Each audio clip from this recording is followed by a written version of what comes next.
Chapter 10 in Matthew's Gospel describes a time when Jesus sent out the 12 to preach the good news about salvation to the towns and communities in Israel. He gives them instructions on how they're to travel and what to do if someone does not receive them. He tells them, I am sending you out like sheep among wolves. He knows that just as not everyone was happy or accepting of him, so they will show the same attitude toward his disciples. He also tells them to be as innocent as doves and as wise as serpents. In Hebrew culture, doves were seen as pure and as representing the sacred in some way. We see this in Genesis when Noah sends out a dove to see if the waters were beginning to recede after the flood. They represented a certain honesty and intention. At the same time, the disciples were told to be wise and understand the circumstances around them without giving into the culture and falling into evil.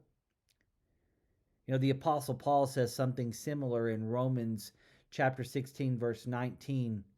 For while your obedience is known to all, so that I rejoice over you, I want you to be wise in what is good and guileless in what is evil. In this week's episode of The Chosen, Jesus shows this same spirit as he faces the Praetor Quintus. He's under pressure to go along with the program, which is to say, don't make waves. Of course, we know that's just not the way of Jesus often, is it? But what it illustrates is that sometimes as followers of Jesus, we will too find ourselves under pressure to not make waves or to go with the flow, even when doing so runs counter to our calling as Christians. We're going to discuss this pressure and more this Sunday in worship at 10 a.m. at First Church Siloam Springs, both in person and online.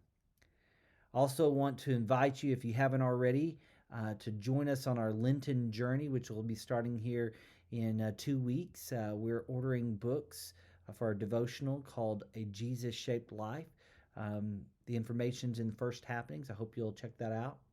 And also, don't forget, next Sunday, the 27th, we'll have a discussion after worship about traditional worship. I hope you'll be a part of that. If I don't see you before this Sunday, I hope to see you then. Take care.